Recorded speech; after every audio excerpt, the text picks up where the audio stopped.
Prions.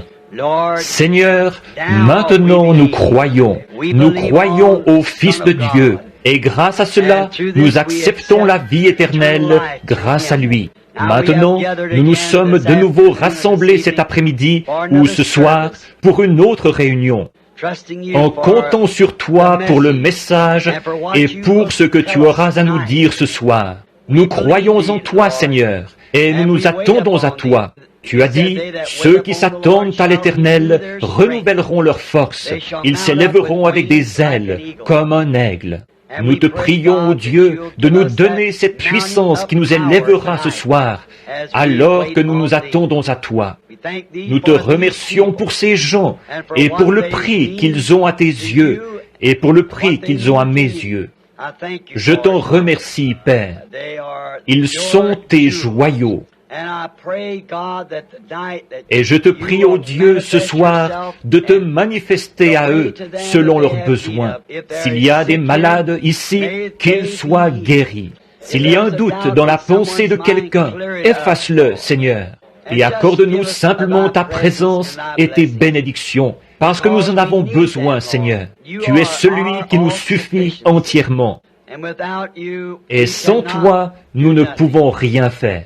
Nous te prions de recevoir nos actions de grâce pour tout ce que tu as fait. Au nom de Jésus-Christ, nous attendons avec impatience tes bénédictions. Amen. Vous pouvez vous asseoir. Eh bien, ce dimanche soir, c'est un tantinet plus frais ici que ça l'était dimanche soir passé. Nous sommes très reconnaissants à nos frères qui ont travaillé si fidèlement à cette installation. Je connais 2 ou 3 d'entre eux. Frère Mike Egan, que je vois au fond, frère Mike et frère Sothman. Frère, je crois, Roy Robertson et frère Woods et les autres. Ils sont venus travailler d'arrache-pied à essayer d'installer ça pour que nous puissions avoir ce message maintenant ou aujourd'hui. Alors, nous sommes reconnaissants. Maintenant, dimanche matin prochain, si le Seigneur le veut, je voudrais faire un service de guérison, de prière pour les malades. Nous le consacrerons à un service de guérison, si le Seigneur le veut. J'ai remarqué ce matin qu'il y avait un paquet de mouchoirs ici, et j'ai prié sur eux. Pendant que vous priez et que vous chantiez, j'ai prié sur les mouchoirs. Et là, il y en a d'autres ici ce soir. Donc nous croyons que Dieu guérit les malades. Il y a tant de glorieux témoignages de guérison parmi nous et partout dans le monde, et nous en sommes reconnaissants.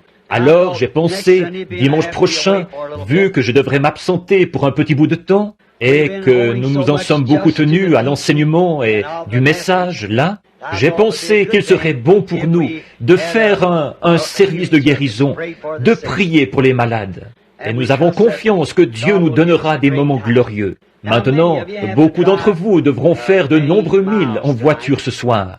Aussi, je parlais à des groupes de personnes à la cafétéria Blue Boar aujourd'hui, où j'ai pris mon repas de midi. Bien des braves gens. J'ai eu l'occasion de leur serrer la main et de converser avec eux. Des gens dont je n'avais encore jamais fait la connaissance, qui viennent à l'église ici. Je suis reconnaissant pour des amis comme ceux-là, et je veux remercier chacun de vous sans exception. Certains ont cueilli des mûres et nous en ont apporté. Et quelqu'un nous a apporté un seau de sirop ou de mélasse. Je crois que c'est ça, et différentes choses. Vous ne savez pas combien cela me touche. Et le matin, quand je sors de la maison, parfois l'autre matin, il y avait un frère là qui était vraiment dans la misère. Il n'avait pas de vêtements ni rien. Il voulait que j'aille lui chercher des vêtements. En sortant, j'ai presque trébuché sur un seau de mûres qui se trouvait là. J'ai dit, « Avez-vous apporté ces mûres ?» Il a dit, « Non, je n'ai rien eu à voir là-dedans. J'étais ici avant l'aube et elles y étaient déjà. Et c'était mon bon frère Ruddle qui me les avait apportées. Et donc, ces choses-là, vraiment, j'apprécie. » Billy Paul vient de me mentionner il y a quelques instants qu'ils avaient ramassé une offrande dans l'auditoire ce soir. Je vous en remercie. Je ne voulais pas que vous fassiez ça. J'apprécie vraiment vos efforts et tout, mais ce n'était pas nécessaire. Mais que le Seigneur vous bénisse. Vous savez, la Bible dit, toutes les fois que vous avez fait ces choses au plus petit de ceux-ci, c'est à moi que vous les avez faites. Dernièrement, je vous ai parlé assez clairement du message. Certaines personnes pourraient avoir l'impression que je pense que Jésus va venir demain matin ou ce soir. Effectivement, je le pense. Je ne dis pas qu'il le fera. Et encore là, il se peut qu'il ne vienne pas avant la semaine prochaine. Il se peut que ce soit l'an prochain. Il se peut que ce soit dans 10 ans. Je ne sais pas quand il va venir. Mais il y a une chose que je veux que vous gardiez toujours en tête. Tenez-vous prêts, à chaque minute, à chaque heure. Voyez ?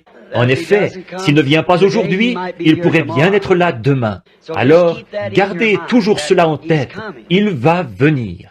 Je ne sais pas à quel moment sera ma dernière heure sur cette terre. Aucun de nous ne le sait. Et aucun de nous ne sait quand il va venir. Il ne le sait même pas lui-même, d'après ses propres paroles. Il a dit que le Père seul sait quand il viendra. Le Fils lui-même ne sait pas quand il viendra. Ce sera quand Dieu nous l'enverra de nouveau. Mais nous attendons sa venue. Et s'il ne vient pas dans ma génération, il se pourrait qu'il vienne dans la suivante.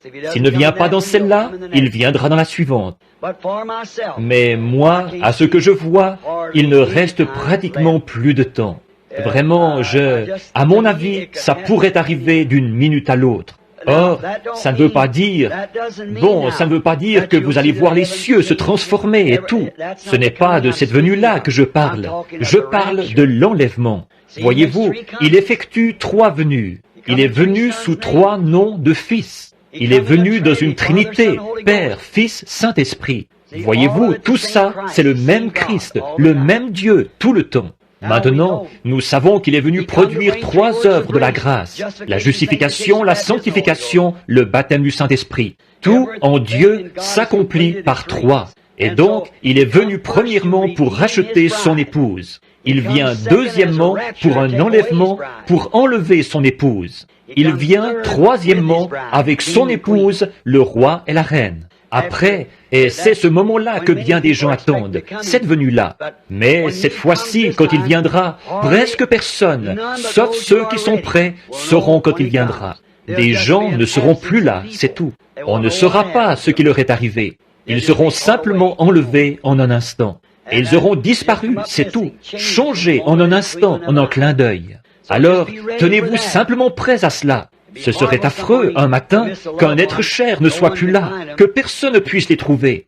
Ce serait dommage, n'est-ce pas, de savoir que c'est déjà passé et que vous l'avez manqué. Alors, restez constamment dans la présence de Dieu. Maintenant, la semaine prochaine, si le Seigneur le veut, lundi prochain, lundi de la semaine prochaine, si le Seigneur le veut, je vais ramener la famille en Arizona, où ils vont à l'école. Ensuite, je vais revenir.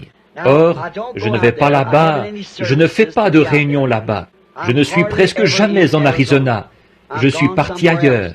Je ramène ma femme là-bas lundi prochain. Je reviens ensuite. Je vais partir d'ici pour aller en Colombie-Britannique. Je reviendrai au Colorado. Je serai de nouveau en Arizona vers Noël. Juste quelques instants, assez pour peut-être 2 ou 3 jours, pour rassembler la famille, revenir passer les vacances de Noël ici, si le Seigneur le veut, faire une série de réunions ici pendant la semaine du Nouvel An. Alors, donc, je suis ici pratiquement plus, je suis ici 10 fois plus que là-bas, parce que nous n'avons pas d'église ni de réunion là-bas. Nous n'avons rien là-bas. Alors, pour ce qui est de réunion à une église, ça, c'est un point qui est regrettable. Il n'y a pas d'endroit où je peux envoyer mes enfants pour qu'ils entendent ces messages, comme vos enfants peuvent les entendre ici. Et alors ça, c'est une chose qui nous manque là-bas. Mais ils sont tous en meilleure santé. C'est sec, chaud, sec comme climat, mais tous les enfants semblent être en meilleure santé. Moi, je n'y suis pas assez longtemps pour savoir si le climat est salubre ou s'il n'est pas salubre. Je suis toujours en déplacement. Je suppose que je suis un vagabond de naissance. Mon épouse m'appelle, je sais qu'elle est ici, alors je vais en entendre parler après la réunion. Vous vous en doutez tous. Comment est-ce qu'on appelle ça? Des vents mouvants ou des vents agités ou quoi donc? Quoi donc? Vous savez, des sables mouvants? Ou autrement dit, je suis toujours en déplacement. Ça fait maintenant 22 ans que je suis marié, et des fois j'ai l'impression d'être un étranger dans la maison, parce que je suis toujours obligé de partir. Mais j'attends l'heure où nous serons installés dans la patrie un jour. Mais pour le moment, le combat se poursuit. Alors, soyons en prière. N'oubliez pas, dimanche matin prochain, si le Seigneur le veut, amenez vos malades et ceux qui sont affligés. Venez tôt, trouvez-vous un siège, et probablement qu'il y aura un groupe de gens pour qui il faudra prier. Nous serons obligés de distribuer des cartes de prière. S'il n'y a pas assez de gens, nous ne distribuerons pas de cartes de prière. S'il y en a seulement assez pour former une petite ligne, par exemple 2 ou 3 douzaines, ou quelque chose comme ça. Mais probablement que nous distribuerons des cartes de prière. Alors probablement que nous le ferons environ 1 heure avant la réunion, laquelle, je pense, commence, ce sera à 8 heures, à 8 heures ou 8h30 qu'ils distribueront les cartes de prière. Ils ouvriront l'église pour remettre les cartes de prière dimanche matin prochain. Et alors, assurez-vous d'être ici pour... Amenez vos bien-aimés, faites-les passer dans la ligne. On sera bien, à la fraîche, dans l'église, s'ils sont malades, et nous ferons de notre mieux pour prier pour eux. Merci encore pour l'offrande d'amour. Et maintenant, nous allons lire dans la parole de Dieu ce soir. Et nous préparer à cet événement, sa présence de nouveau pour nous apporter sa parole. Bon, nous savons que nous pouvons lire un texte, mais c'est Dieu qui doit en révéler le contexte. Voyez? Nous pouvons prendre un texte, mais c'est Dieu qui doit en révéler le contexte. Et maintenant, pendant que vous prenez dans le livre de Jérémie, au chapitre 2, je voudrais dire que je suis content d'avoir frère Livell avec nous, un précieux frère dans le Seigneur. Et je pense qu'il y a ici le frère ici, son nom m'échappe, frère Willard Grace. Et j'ai vu les frères de l'Arkansas, frère John et les autres de la région de Poplar Bluff, et frère Blair, et frère Jackson, et frère Ruddle, et il y en a tellement que je ne peux vraiment pas. Je souhaiterais pouvoir nommer tout le monde, mais je ne peux vraiment pas, et vous le comprenez. Frère Ben Bryant, je le vois assis ici. D'habitude, c'est lui qui est mon coin des Amen, pendant que tout le monde reconnaît Ben à sa voix. Oui. Nous, une fois en Californie, je prêchais un message pour les baptistes dans la vallée. Il y avait une grande tente là-bas, et beaucoup de baptistes du genre plutôt aristocratique. Je n'arrivais pas à entendre le moindre amen nulle part. Vous savez, certaines femmes, par peur que le phare leur fondît sur le visage. Et puis, tout à coup, j'ai vu une paire de pieds à peu près grands comme ça, en l'air, et 2 grandes mains, et une chevelure noire qui s'agitait en s'écriant « Amen !» Il criait comme ça. J'ai regardé en bas, j'ai dit « Ben, où étais-tu » Il allait vraiment chercher son Amen. Je vois son épouse qui l'examine un peu. Eh bien, il en perd un peu de ses cheveux noirs, mais ça ne fait rien, vous savez. Ne vous en faites pas pour ça. J'ai perdu les miens il y a bien longtemps. Alors, maintenant, n'oubliez pas de prier. Maintenant, alors que nous abordons le côté sincère de la réunion, souvenez-vous, si nous lisons cette parole, alors Dieu bénira sa parole. Elle ne retournera pas à lui sans effet, mais elle exécutera ses desseins. Et je sais qu'en lisant la parole, je serai toujours dans le vrai. Quand je lirai la parole, Dieu honorera sa parole. Maintenant, levons-nous par respect pour sa parole.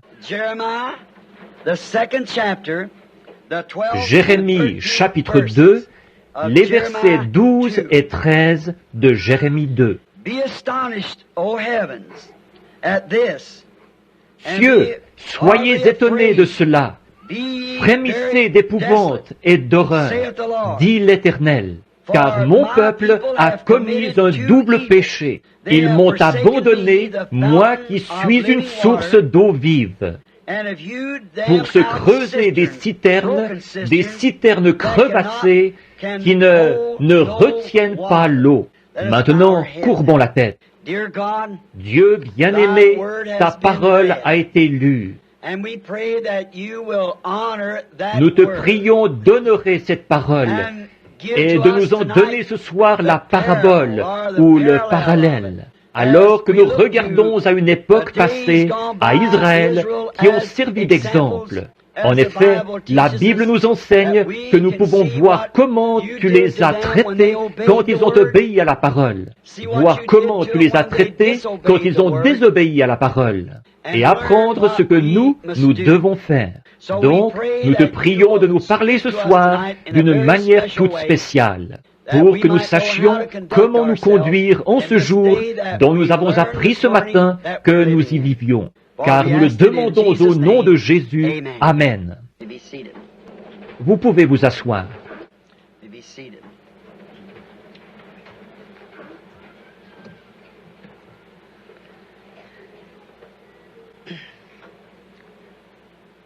Je voudrais parler ce soir du sujet, pendant juste un court moment, des citernes crevassées. Israël avait commis deux grands péchés. Dieu a dit qu'il l'avait délaissé, lui, la source de la vie, et qu'il s'était creusé des citernes pour y boire. Or, c'est quelque chose, la raison pour laquelle j'ai pensé à ce sujet, c'est parce qu'il va dans le même sens que ce que je disais ce matin. Quant à l'heure où nous vivons et à la cause pour laquelle nous combattons. Et nous considérons Israël, qui a servi d'exemple, comme quoi ce que Dieu a été, il doit toujours rester le même. Et il n'y a qu'une seule chose que Dieu ait jamais honorée, c'est le moyen auquel il avait pourvu pour les gens. Et quand ils se sont détournés de ce moyen-là, alors Dieu a été déshonoré, et Dieu a fait souffrir les gens pour s'être détournés de ce qu'il leur avait dicté, quoi que cela ait pu être. Il leur a même donné une loi, ne prends pas, ne touche pas, ne goûte pas. Ce n'était pas seulement parce que c'était mal de faire ces choses, mais c'était mal de désobéir à ce qu'il avait dicté. Et il y a toujours, il ne peut pas y avoir de loi sans qu'il y ait une sanction attachée à cette loi. En effet, s'il n'y a pas de sanction, alors la loi n'a pas beaucoup de poids. S'il n'y a pas de peine qui est attachée, la loi. Or, nous constatons que ce qu'ils avaient fait à cette époque-là semble soutenir le parallèle avec ce que nous faisons aujourd'hui, ce que les gens d'Église font. Maintenant, nous voyons une chose étrange ici. Certaines personnes peuvent trouver étrange qu'il ait dit, ils se sont creusés des citernes crevassées. Bon, peut-être que certains d'entre vous ne savent pas ce qu'est une citerne. Combien savent ce qu'est une citerne? Eh bien, la plupart d'entre vous. Si vous avez été élevé dans une ferme, vous savez ce qu'est une citerne. Je m'en souviens, j'ai bu assez d'insectes qui venaient de là-dedans pour savoir ce qu'est une citerne. J'ai prêché dans les campagnes éloignées, là, dans un bosquet. Il y avait un gros pichet rempli d'eau de citerne posé là, d'eau de pluie, vous savez. Et elle prenait un peu d'âge comme... Et puis les insectes, la nuit, se retrouvaient là-dedans. Donc, je sais ce que c'est que de l'eau de citerne. Une citerne, c'est un endroit, quelque chose qu'on creuse dans le sol pour remplacer un puits. Les gens qui n'ont pas de puits, alors ils s'installent une citerne. Autrement dit, une citerne, c'est un réservoir fait de main d'homme, ou un puits fait de main d'homme dans le sol, que l'homme creuse pour recueillir l'eau, pour l'utiliser. Certains vont l'utiliser comme eau pour se laver, certains vont l'utiliser comme eau potable, et de différentes façons peut-être. Autrefois, à certains moments, tout ce qu'on avait comme eau provenait d'une citerne. On avait une espèce de vieux machin qu'il fallait tourner pour remonter l'eau.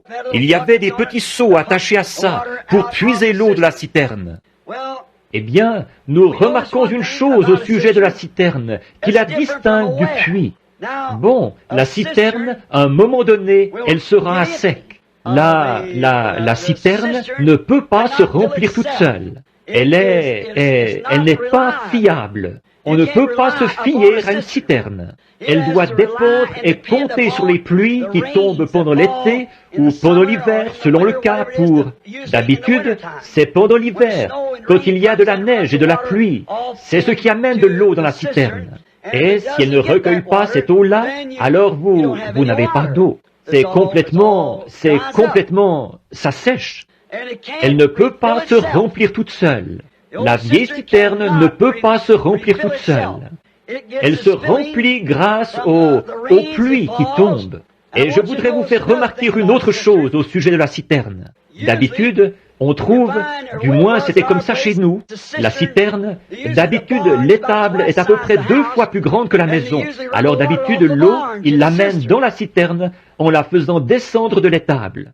Je m'en souviens bien de la vieille citerne là-bas, quand les tuyaux d'écoulement faisaient descendre tout ça là-dedans, que ça descendait de l'étable. C'est de ce qui coule de l'étable qu'elle se remplit. Et donc l'eau est amenée du toit de l'étable, avec tous les animaux qui piétinent partout dans la cour de l'étable, et toute la saleté de la basse-cour qui se dépose sur le toit de l'étable, par temps sec. Ensuite, l'eau vient emporter tout ça, le faire descendre du toit dans une gouttière qui est faite de main d'homme, et de là dans un tuyau de descente fait de main d'homme, et de là dans une citerne faite de main d'homme. Si vous n'avez pas un beau gâchis, je ne sais pas ce que vous avez quand vous avez une citerne. Oui, monsieur. Tout ça, c'est fait de main d'homme, et c'est sale au possible. Vous savez, autrefois, on avait un chiffon qui servait de filtre sur la citerne. Avez-vous déjà connu ça? Il fallait mettre là-dessus un chiffon qui servait de filtre pour retenir tous les insectes et tout ce qui provenait du toit de l'étable et d'un peu partout autour, et qui passait d'ici à là pour se jeter dans la citerne. Donc, on mettait là-dessus un chiffon qui servait de filtre pour retenir toute la crasse et tout ce qu'on pouvait. Évidemment, ça ne retenait pas la vraie saleté, ça ne retenait que les gros missiles qui atterrissaient là-dedans en tombant. L'insecte pouvait tomber dedans, mais le jus de l'insecte, lui, il continuait à descendre avec l'eau. Alors vous aviez vraiment tout un gâchis quand vous aviez une vieille citerne sale. Au bout de quelques jours, quand on laisse l'eau là-dedans, elle devient stagnante. Quand on laisse l'eau dans la citerne, elle devient stagnante. Et ça se remplit de grenouilles, de lézards et de serpents. Nous, on appelait ça des têtards. Des tout petits, je ne sais pas si, ce ne sont pas des parasites, je ne sais pas comment vous appelleriez ça, mais c'est quelque chose qui se retrouve dans l'eau qu'on appelait des têtards. Vous savez ce que c'est? Combien savent de quoi je parle? Oh, mais bien sûr, vous, les compagnards, vous le savez tous. La stagnation s'installe partout là-dedans, et alors, ces amateurs de stagnation viennent avec. En fait, c'est à cause de la stagnation qu'ils se retrouvent là. C'est à cause de la stagnation, c'est ce qui attire l'animal qui aime les choses stagnantes. Cela ressemble vraiment beaucoup à nos églises d'aujourd'hui. Je pense que nous avons abandonné un des grands péchés que l'Église a commis aujourd'hui, exactement comme Israël à l'époque. Ils l'ont abandonné, lui, la source d'eau vive, et ils se sont creusés des citernes faites de main d'homme. Et celles-ci sont devenues une habitation de tous ceux qui aiment cette sorte d'eau-là. Les lézards, les grenouilles et toutes sortes de germes malpropres y vivent, parce que c'est un réservoir fait de main d'homme. Et ces choses-là habitent dans ce réservoir, un exemple parfait de nos dénominations d'aujourd'hui. Maintenant, vous dites, « Frère Branham, pourquoi attaquez-vous si vivement ces gens-là? On devrait attaquer ça. Il faut attaquer ça. Fuyez la chose, parce qu'elle va finir par former la marque de la bête. Souvenez-vous, c'est la vérité. Ce sera la marque de la bête. La dénomination conduira tout droit à cela. C'est en voie d'en arriver là maintenant, à une contrainte par un pouvoir. Considérez l'ancien empire romain. Voilà précisément ce qui les a conduits à cette marque de l'apostasie. Vous avez vu que personne ne pouvait acheter ni vendre sans avoir la marque de la bête. Il fallait l'avoir. Il y aura seulement 2 catégories de gens sur terre, ceux qui auront le sceau de Dieu et ceux qui auront la marque de la bête. Seulement 2 catégories. Alors vous devrez avoir l'un ou l'autre. Ce sera une apostasie, une marque d'une religion apostate. Et il va y avoir une image à la bête. En étudiant cela, nous voyons que Rome a été, est et sera toujours la marque ou la bête, exactement. Il n'y a pas moyen de le comprendre autrement. Rome. Et qu'est-ce que Rome a fait? Elle est passée de la Rome païenne à la Rome papale et a organisé un système. un système universel où tous étaient contraints d'adhérer à cette religion-là, sans quoi ils étaient mis à mort. Et c'est étrange de voir que les États-Unis entrent en scène, et ils sont comme un agneau, et un agneau avec deux petites cornes, les droits civils et ecclésiastiques. Et au bout d'un moment, alors qu'il avait été un agneau, nous voyons qu'ensuite il parlait comme un dragon, et qu'il exerçait toute l'autorité que le dragon avait eue avant lui. Et la Bible nous dit qu'il disait, faisons une image à la bête. Une image, c'est quelque chose qui est semblable à quelque chose d'autre. Et nous pouvons le voir en ce moment, que l'Église, dans son état d'apostasie, est en train de former le Conseil mondial des Églises, qui est l'image de l'autorité de Rome. Elle va exercer sur les gens la même contrainte que la Rome païenne ou que la Rome papale avait exercée. Donc, il n'y a pas d'autre moyen, rien d'autre, mais c'est la vérité.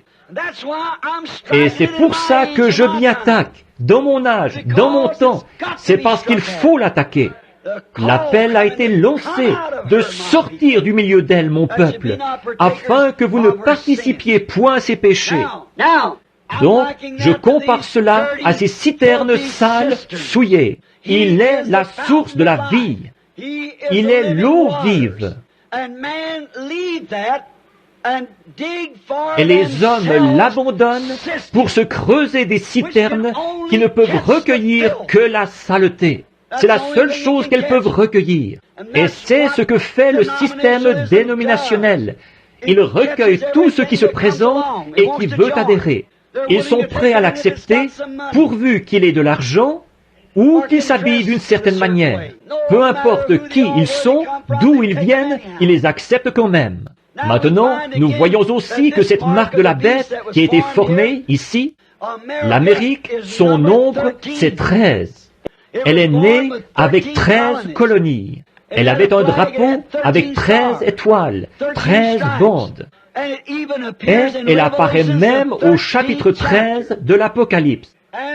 Et en Amérique, nos pièces de monnaie ont toujours porté l'effigie d'une femme. Même la tête d'Indien sur nos pièces d'un cent, c'est le profil d'une femme.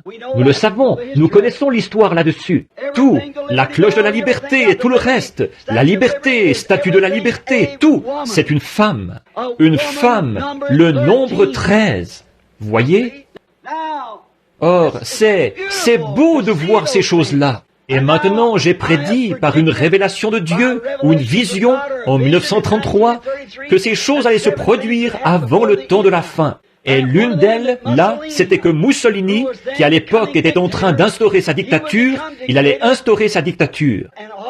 Et il allait aussi envahir l'Éthiopie, il irait là-bas et il s'emparerait de l'Éthiopie.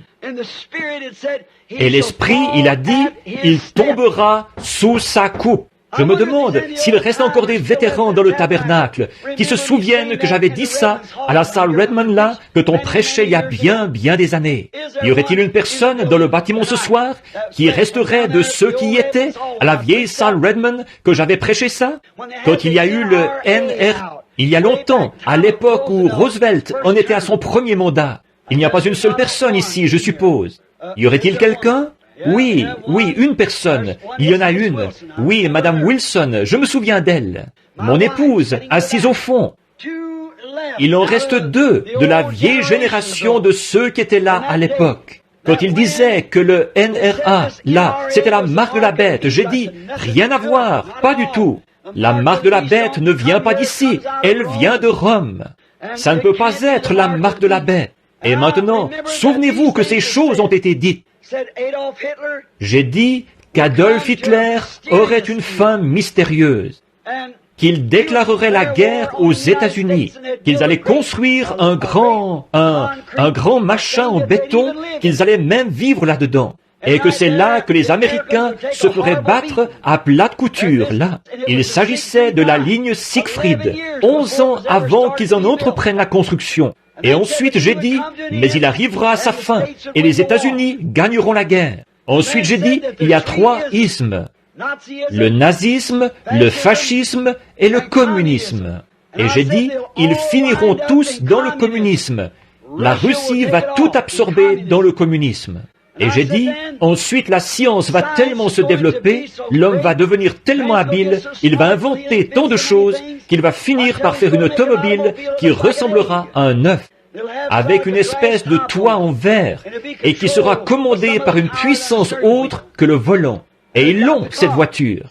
Et j'ai dit, ensuite, les mœurs des femmes de chez nous vont se relâcher. Elles vont commettre des choses tellement dégradantes qu'elles seront en disgrâce auprès de toutes les nations. Elles porteront des vêtements d'hommes. Elles se dévêtiront toujours plus jusqu'à ce qu'en fait, elles en viennent à n'avoir que leurs sous-vêtements, comme sur elles, c'est tout. Elles finiront par porter seulement une feuille de figuier. Et si vous remarquez dans le magazine Life du mois passé, il y avait cette femme qui portait des feuilles de figuier. Et ça, c'est la nouvelle tenue de soirée, ou robe du soir, ce qu'on porte le soir. C'est transparent, on peut voir au travers. Il n'y a que les feuilles de figuier qui cachent une certaine partie de son corps. Avec des maillots de bain sans bretelles, ou bretelles qui n'ont pas de bretelles. Le haut laisse le corps découvert. Et ces choses-là se sont effectivement produites. Ensuite, j'ai vu une femme s'élever aux États-Unis comme une grande reine ou quelque chose comme ça. Et elle était belle à voir, mais elle avait le cœur mauvais. Et elle a entraîné la nation qui s'est retrouvée sous sa coupe. Ensuite, finalement, il m'a dit de regarder de nouveau vers l'Est. Et à ce moment-là, j'ai vu, on aurait dit que le monde avait explosé. Tout ce qu'il y avait à perte de vue, c'était des bouts de bois et des rochers fumants qui avaient été projetés de la terre sous le coup de l'explosion. Et ces choses-là devaient se produire avant la fin du monde. Et 5 des 7 choses se sont déjà produites au cours des 33 ans. Nous y revoilà. C'est le temps de la fin. Et déjà, à cette époque, je parlais contre le système dénominationnel. Et je le crois toujours ce soir, que c'est un bourbier, que c'est là-dedans que la saleté s'amasse. Je n'arrive pas à croire que Dieu prendrait une chose pareille pour faire partie de son Église. Parce qu'il faut qu'elle naisse de l'Esprit de Dieu et qu'elle soit purifiée avant de pouvoir être appelée sienne. Le corps mystique de Christ, c'est par le baptême que nous y entrons, par le baptême du Saint-Esprit. Oui, certainement que ce système de citerne est un exemple parfait de la dénomination. Un homme qui est sage devrait ouvrir l'œil et ne jamais entrer là-dedans, car Dieu a prouvé tout au long des âges qu'il est contre cette chose, et il n'a jamais œuvré avec. Tout groupe, chaque fois qu'un homme arrivait avec un message, par exemple, Luther, Wesley, etc., Smith, Calvin et les autres. Dès qu'ils établissaient l'organisation, Dieu mettait la chose au rencard et il ne l'a plus jamais visitée par un réveil. Fouillez dans l'histoire. Dieu ne s'est jamais servi à aucun moment d'une dénomination pour susciter en elle un réveil, nulle part. Donc, tout au long de l'histoire et aussi par la Bible, il est prouvé que c'est une chose impure aux yeux de Dieu. Alors, je ne veux rien avoir à faire avec ça, et c'est pour ça que je suis contre. Je cherche à faire sortir les gens de là. Nous sommes invités. Ce qui s'est passé dans le cas d'Israël, c'est pareil maintenant, à regarder à Israël pour trouver des exemples. Tant qu'ils restaient avec cette source, tout allait bien pour eux. Mais quand ils se sont mis à se creuser des citernes, des systèmes faits de main d'homme, alors Dieu les a plantés là. Il nous fera la même chose. Ils l'ont abandonné, lui, la source d'eau vive. C'était ça que Dieu leur reprochait. De se faire quelque chose dont ils puissent dire, vous voyez ce que nous avons fait.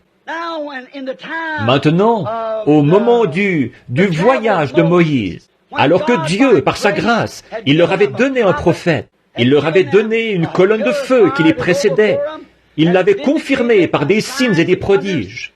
La grâce leur avait fourni toutes ces choses. Israël, ils voulaient quand même, c'est la loi qu'ils voyaient. Ils ont refusé la grâce pour prendre la loi. C'est précisément ce que les gens font aujourd'hui. Ils refusent la parole pour prendre un système dénominationnel, parce que là-dedans, ils peuvent faire ce qu'ils veulent et s'en tirer. Mais vous ne pouvez pas faire ça en Christ. Vous devez faire une coupure claire et nette pour pouvoir être en Christ.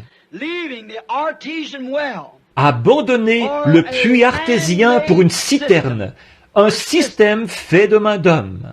Pouvez-vous imaginer que quelqu'un ferait une chose pareille? Pouvez-vous imaginer l'état mental d'une personne qui serait à même de boire un puits artésien d'eau fraîche et qui abandonnerait ça pour une citerne faite de mains d'hommes, avec des grenouilles, des lézards, des têtards et tout le reste dedans? Ça ne semble même pas tenir debout, côté bon sens. Mais c'est précisément ça que les gens ont fait. Ils ont abandonné la parole, la véritable source de Dieu et de sa puissance, pour boire à des citernes et pour se faire des citernes. Ce qu'ils avaient fait à l'époque, ils ont fait la même chose aujourd'hui. Ils disent, il a dit, ils m'ont abandonné. C'est ce qu'il a dit ici dans Jérémie 2, 14 ou 13 plutôt. Il a dit, ils m'ont abandonné, moi, la source d'eau vive. Maintenant, nous voyons ce qu'est une citerne. Nous voyons ce qu'elle recueille. Nous voyons comment elle est construite. C'est quelque chose qui est fait de main d'homme, qui vient d'un toit sale. L'eau qui descend, elle tombe sur un toit sale. Elle ne fait qu'emporter ce qu'il y a sur le toit. Le faire passer dans une gouttière faite de main d'homme, dans un tuyau de descente fait de main d'homme, jusque dans un réservoir fait de main d'homme. Et toute la saleté s'accumule là-dedans. Et les microbes, les lézards, les grenouilles, et tout ce qu'il y a dans la contrée, ils aiment ça. Et remarquez, ce sont les animaux impurs, des têtards de la stagnation. Un têtard ne peut pas vivre dans l'eau claire. S'il le faisait, ça le tuerait. Il faut qu'il soit dans la stagnation. C'est comme ça avec beaucoup de ces parasites d'aujourd'hui. Vous ne pouvez pas vivre dans l'eau fraîche du Saint-Esprit. C'est pour cette raison qu'ils s'opposent si fermement à la parole et qu'ils disent « Elle se contredit ». Tout ça, ça ne vaut rien. C'est parce qu'il leur faut une espèce de bassin d'eau stagnante pour y frétiller. Exact. Et c'est pareil avec les grenouilles, et avec les lézards, et avec les têtards, et ce qu'il y a dans le genre. Pour vivre, il faut qu'ils se retrouvent dans un marais ou un bassin d'eau stagnante, car leur nature, c'est d'y vivre. Et on ne peut pas changer l'animal tant qu'on n'a pas changé sa nature. De même, vous ne pouvez pas amener un homme à voir la parole de Dieu tant que sa nature n'a pas été changée. Et quand sa nature est changée, qu'il passe de ce qu'il est à un fils de Dieu et que le Saint-Esprit entre en lui, le Saint-Esprit a écrit la parole de Dieu. Aujourd'hui, je parlais à mon bon ami, le docteur Lee Vail, qui est présent en ce moment. C'est tout un théologien. Alors d'habitude, nous avons de très bonnes discussions sur l'Écriture, très intelligents. Une fois, il me demandait mon avis sur le signe initial du Saint-Esprit. Est-ce que c'était le parler en langue? Ça, c'était il y a bien des années. Non, je ne peux pas voir ça. Il a dit, moi non plus. Il a dit, pourtant, c'est ce qui m'a été enseigné. Il a dit, d'après vous, qu'est-ce qui en serait une preuve? J'ai dit, la preuve la plus parfaite, à mon avis, c'est l'amour.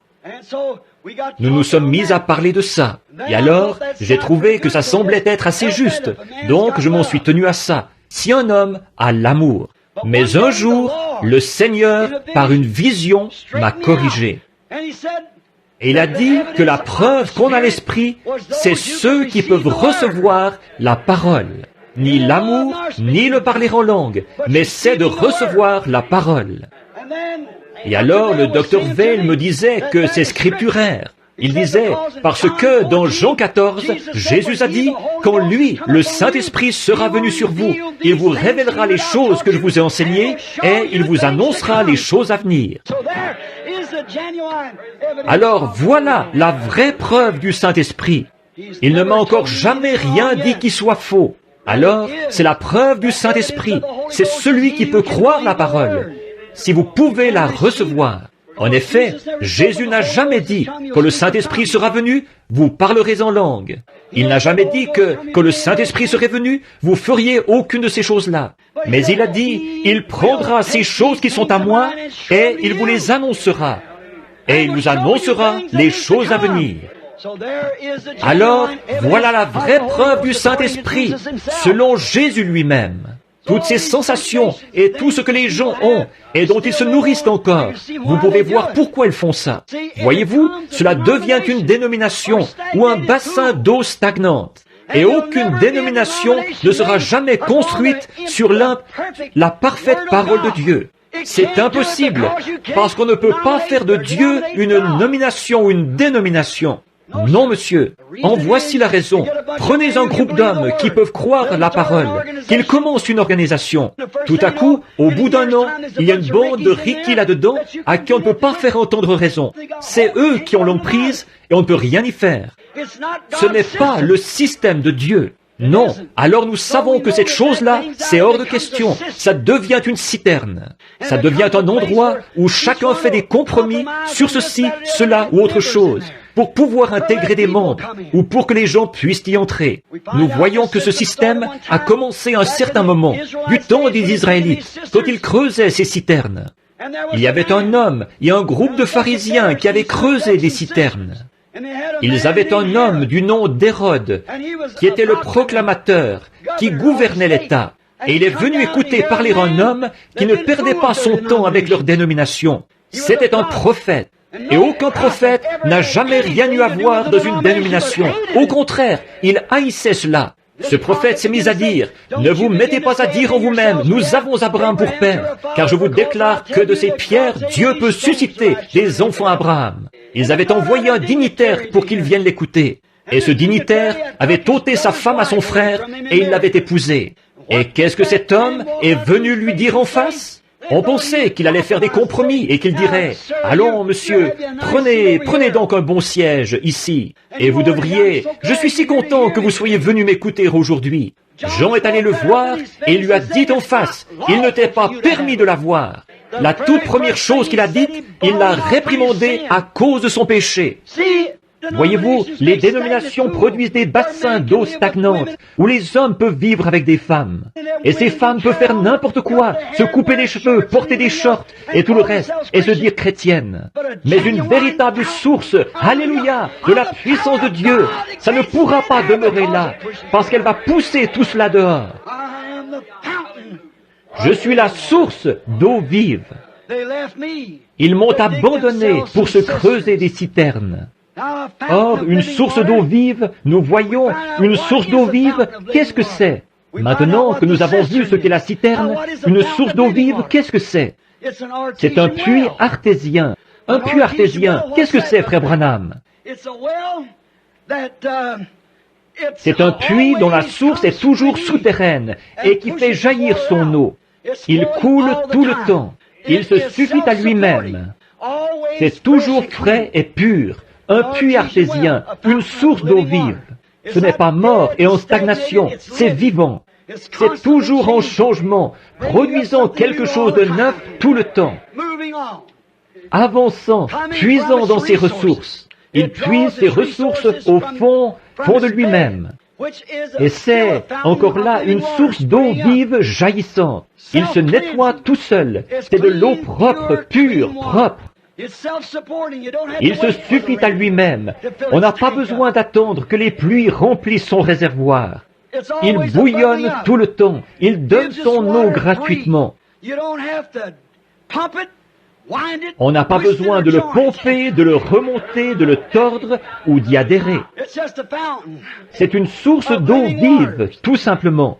Vous savez, prenez ces vieilles citernes. Il faut tourner et tourner et tourner la manivelle et pomper et tout pour faire sortir un peu de cette eau stagnante de là. Mais une source d'eau vive, elle va donner gratuitement, sans pomper, sans y adhérer, ni rien d'autre. Oh, je suis content que cette source-là existe. Oui, monsieur. Il n'a pas besoin d'avoir une passoire dessus pour en retirer les parasites. En effet, il vient de tellement profond, en dessous, là, dans le roc, qu'il n'y a aucun parasite là. Il n'est pas obligé d'avoir le chiffon de l'instruction sur lui. C'est exact. Quelques systèmes mondains de sagesse dénominationnelle, faits de main d'homme, pour vous dire devant un psychiatre si vous êtes en état de prêcher ou pas. Il n'y a pas un seul de ces chiffons sales dessus. Il le pousserait de là dès que vous le mettriez dessus. Vous ne pouvez pas le faire. Ce puits-là, il bouillonne tout le temps. Si vous mettiez un de ces chiffons là-dessus, il le repousserait carrément, le rejetterait d'un côté ou de l'autre. Il n'a pas le temps de laisser un chiffon dénominationnel traîner sur lui. Il n'a pas besoin de filtre, de passoire, d'être pompé, d'être secoué, ni rien d'autre. Il est simplement là qui bouillonne. Il n'a pas à compter sur les pluies locales pour se remplir. Les pluies, ce sont les réveils. Où cette source, là, à cette source de la vie.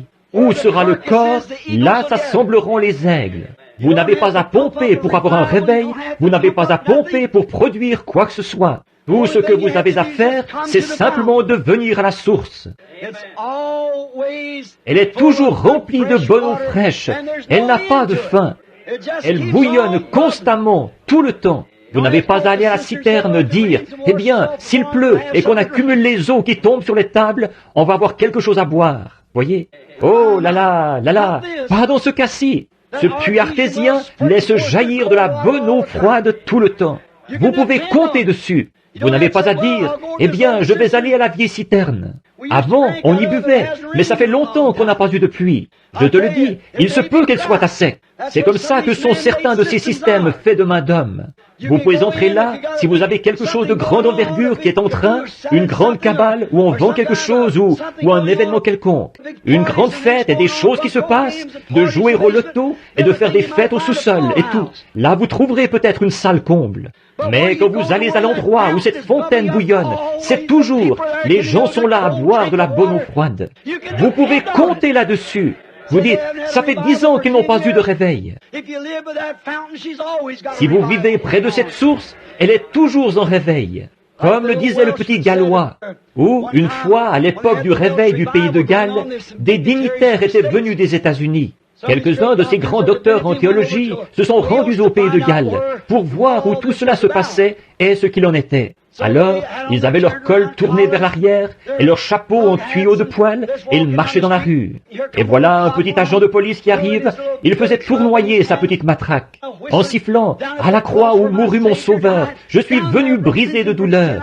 Là son sang purifia mon cœur, à son nom la gloire » en marchant dans la rue. Alors ils ont dit, ça semble être un homme religieux, allons lui demander.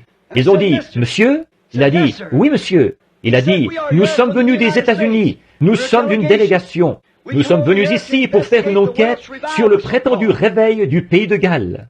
Nous sommes des docteurs en théologie et nous sommes ici pour voir ce qu'il en est. Il a dit, nous voudrions savoir où se trouve le réveil et où se font les réunions.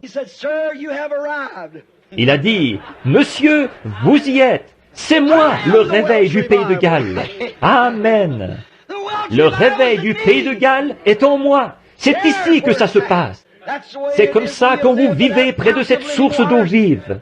Elle est vivante tout le temps. Elle bouillonne et bouillonne et bouillonne et bouillonne. Elle n'a pas de fin. Ce n'est pas d'aller voir s'il y a de l'eau, si on a eu de la pluie ici dernièrement. Ce n'est pas ça. C'est cette source d'eau vive. Comme je le dis, elle donne son eau gratuitement. Vous n'avez pas à mettre des chiffons dessus pour voir. Les chiffons de l'instruction, avant de pouvoir les envoyer prêcher, voir s'il écrit ses mots comme il faut, s'il les prononce comme il faut, s'il emploie ses noms et ses pronoms et tout, et les adjectifs. Beaucoup d'entre eux ne savent même pas ce que c'est, mais il vit à la source quand même, voyez-vous, quand même. Elle n'a pas à compter sur les pluies locales pour se remplir, ou sur les réveils locaux pour ça. Elle n'a pas à faire ça, car sa puissance et sa pureté sont en elle. C'est là que se trouve la parole, sa propre puissance. Quand un homme peut la recevoir dans son cœur, elle a en elle sa pureté, elle a en elle sa puissance. Tout cela se trouve dans la parole même, et cela fait jaillir la vie. Quand Israël s'en éloignait, c'est là qu'ils avaient des ennuis. Chaque fois qu'ils s'en sont éloignés, ils ont eu des ennuis. C'est pareil pour nous maintenant. Quand le réveil n'est plus en contact avec cela, alors il est inutile. Il se creuse des puits ou des citernes d'eau stagnante, et voilà, c'est parti. Mais il leur est toujours venu en aide. Les murmures à la mer Rouge, là, quand ils ont murmuré, pourtant, malgré tout ça, il avait promis, il leur avait fait une promesse. Il aurait dû les faire retourner là-bas tout de suite, selon notre façon de voir à nous, mais il avait promis de les emmener de l'autre côté. Qu'est-ce qu'il a fait?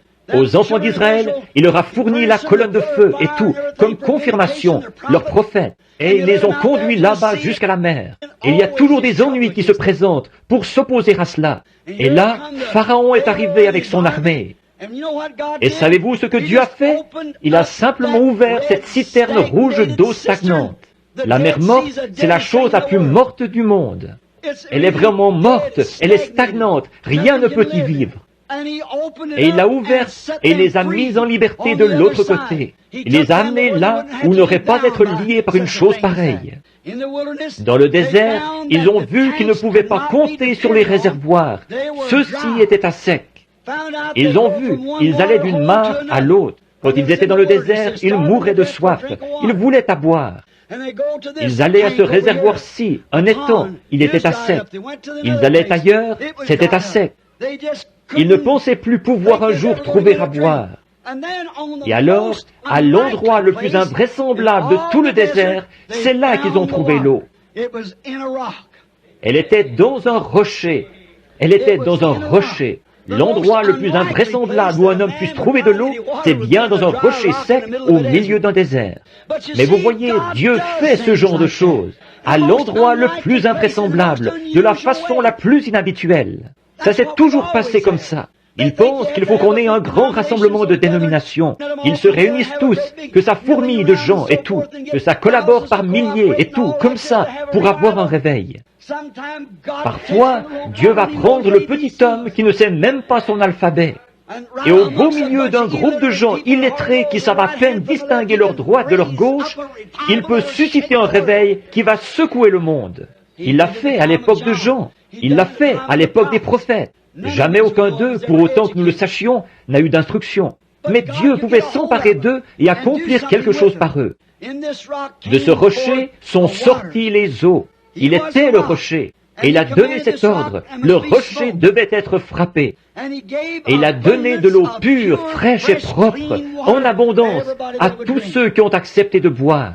Il a sauvé tous ceux qui ont accepté d'y boire. Un parallèle parfait de Jean 3, 16.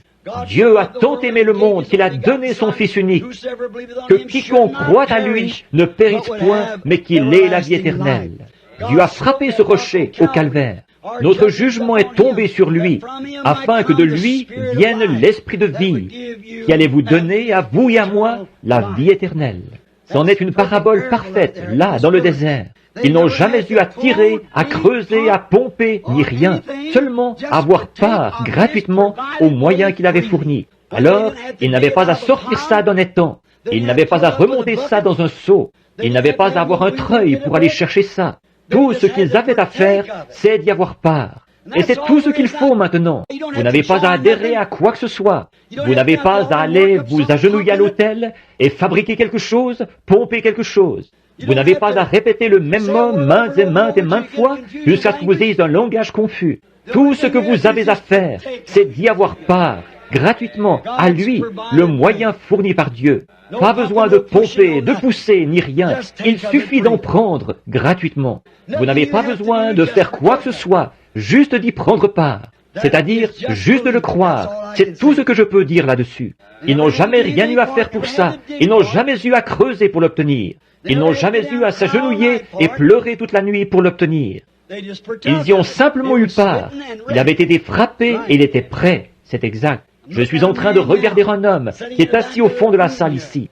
Je me rappelle lui avoir dit ça dans une vieille table un jour près d'une mangeoire. Et il a dit, « Mais je ne vaux rien. » J'ai dit, « Je le sais. » Et j'ai dit, « Moi non plus d'ailleurs. » Mais j'ai dit, toi, tu regardes à ce que tu es. Arrête de regarder à ce que tu es et regarde à ce qu'il est, lui. Il a dit, si je pouvais seulement me débarrasser de ces cigarettes, frère Branham, je deviendrais un chrétien. J'ai dit, ne t'en débarrasse pas. Tu essaies de devenir bon pour ensuite venir à lui. Il n'est pas du tout venu sauver des hommes bons. Il est venu sauver des hommes mauvais qui savaient qu'ils étaient mauvais. Il a dit, eh bien, j'ai dit, écoute, tu ne veux pas aller en enfer, n'est-ce pas? Il a dit, non. J'ai dit, eh bien, tu n'es pas obligé d'y aller. Il est mort pour que tu ne sois pas obligé d'y aller. Il a dit, qu'est-ce que je dois faire? J'ai dit, rien. C'est aussi simple que ça. Il a dit, mais si je pouvais un jour, te voilà reparti avec ta cigarette. Arrête de penser à la cigarette. Souviens-toi de ceci. Pense à lui, à ce qu'il a fait, à ce qu'il est. pas à ce que tu es. Tu ne vaux rien, tu n'as jamais rien valu et tu ne vaudras jamais rien. Mais ce que lui, il est, c'est lui qui compte. Et j'ai dit, alors la seule et unique chose que tu as à faire, s'il a pris ta place là-bas, tu n'as qu'à accepter spontanément ce qu'il a fait. Tout ce que tu as à faire, c'est de l'accepter, c'est tout. Mais il a dit, c'est simple ça, je vais le faire. J'ai dit, le ruisseau est ici. Voyez? Je l'ai amené ici et je l'ai baptisé au nom de Jésus-Christ. Des gens de sa famille sont assis ici et je sais qu'ils avaient trouvé ça drôle que j'ai fait ça, mais je savais ce que je faisais. J'avais vu quelque chose d'authentique dans cet homme. Je pouvais voir que c'était là. Alors je l'ai amené et je l'ai baptisé au nom du Seigneur Jésus. Et à ce moment-là, pas longtemps après, je suis allé chez son fils. Nous avons eu une vision d'un arbre qui s'était cassé à un certain endroit, et l'homme était tombé. Il s'était presque cassé la colonne vertébrale. On l'a transporté à l'hôpital. Et cette nuit-là, le Seigneur m'a révélé que la cigarette s'était terminée. Alors, le lendemain, il voulait des cigarettes. J'ai dit, je vais lui en acheter une cartouche et je vais la lui apporter. Regardez bien, vous allez voir, les jours de la cigarette, pour lui, c'est terminé. Il n'en a plus jamais fumé une seule depuis, et n'en a plus jamais voulu une seule depuis. Dieu! Voyez-vous, la première chose que vous devez faire, c'est de venir à cette source. Vous devez venir à cette eau, vous rendre compte que vous ne pouvez rien faire. C'est ce qu'il a fait pour vous qui compte. Vous n'avez pas à creuser, vous n'avez pas à pomper, vous n'avez pas à abandonner ceci, vous n'avez pas à abandonner cela. La seule chose que vous avez à faire, c'est de vous rendre là et de boire. C'est tout. Si vous avez soif, buvez. Donc, il était le rocher. Dieu l'a frappé pour nous et il a donné de l'eau pure, propre, en abondance. Il le fait encore aujourd'hui pour tous ceux qui acceptent de croire. C'est sa grâce, bien sûr, pour son peuple, nous. Il y a là quelque chose de semblable aux gens d'aujourd'hui. Ils sont prêts à prendre ce qu'ils peuvent obtenir, mais ils ne veulent rendre aucun service en retour. Israël était prêt à boire au rocher, là, mais il ne voulait pas rendre à Dieu le service qui lui était dû. Et lui, il est toujours en train de nous rendre service. Vous savez, nous ne pouvons même pas respirer sans lui. Nous ne pouvons pas respirer si Dieu ne nous rend pas ce service. Voilà quel point nous dépendons de lui. Et pourtant, nous sommes presque déchirés d'essayer de devoir faire quelque chose pour lui. Il nous demande de faire quelque chose, d'aller voir quelqu'un, de prier pour quelqu'un, d'aller aider quelqu'un. Nous sommes presque déchirés d'avoir à faire ça. Mais nous ne voulons rien faire pour le servir. Son reproche, c'était « Ils m'ont abandonné, moi, la parole. Ils ont accepté une citerne crevassée à ma place. Accepte, ils m'ont abandonné, moi, la source de la vie, la source de l'eau de la vie. Et ils désirent et ils préfèrent boire à une citerne d'eau stagnante. Pouvez-vous imaginer ça? Pouvez-vous imaginer une personne là, alors qu'il y a ici un puits artésien qui laisse jaillir cette belle eau calcaire, directement du cœur des rochers, là-bas dans les couches de sable et tout, froide et bonne au possible, et qui préférerait boire à une citerne là-bas de l'eau qui descend du toit de l'étable, des hangars et de tous les bâtiments extérieurs un peu partout, et c'est recueilli là, dans cette citerne, l'eau qui détrempe tout s'écoule de la grange, des étables et des stalles, et tout ça s'écoule pour se retrouver dans cette citerne. Et ensuite, nous boirions à ça plutôt que d'aller au puits artésien. Il y aurait quelque chose qui clocherait côté mental chez cette personne. C'est exact. Et quand un homme ou une femme est prêt à soutenir une dénomination qui permet de se couper les cheveux, de porter des shorts, le maquillage et toutes ces autres choses, et une espèce de petit programme et tout ce désordre, et où on peut aller au bowling et toutes ces absurdités-là, et qu'on tolère ça, et qu'ils aiment plus ces choses que la parole de Dieu à l'ancienne mode, qui coupe et qui taille, et qui transforme les femmes en dames, et qui les prend et les fait s'habiller comme il faut, et se conduire comme il faut, qui vous débarrasse de la cigarette et du tabac, et de jurer et de blasphémer, et de mentir et de voler, et qui enlève de vous tout ce qui est du monde, pour vous donner quelque chose qui est une satisfaction parfaite. Pourquoi un homme ou une femme se tournerait-il vers quelque chose comme ça pour y chercher une consolation? Comment pouvez-vous trouver une consolation là-dedans? Comment pouvez-vous boire de l'eau fraîche à une citerne d'eau stagnante? Pourquoi une personne, si une personne allait à une citerne d'eau stagnante pour y boire, alors qu'il y a un puits artésien accessible, vous diriez, il a le cerveau dérangé, cet homme-là. De même, si une femme ou un homme va à un endroit pareil pour y chercher une consolation, il y a quelque chose qui cloche spirituellement chez cette personne-là. Ils ne veulent pas la parole. Cela montre que leur nature est encore celle d'une grenouille ou d'un tétard ou quelque chose. C'est exact. Quelque chose de cette nature-là qui aime ce bassin d'eau stagnante. Parce que ces choses-là ne vivront pas dans un bassin d'eau fraîche. Elles ne peuvent pas, c'est de l'eau fraîche. Elles ne peuvent pas.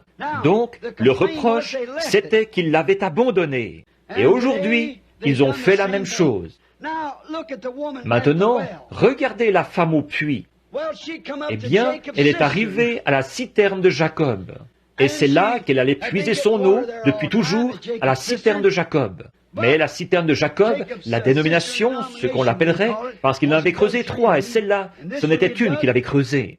Or, cette femme, elle avait de grandes choses à raconter. Elle a dit, « Bon, notre père a creusé ce puits, Jacob. Il y a bu, et ses troupeaux y ont bu, et tout. N'est-ce pas suffisant ?»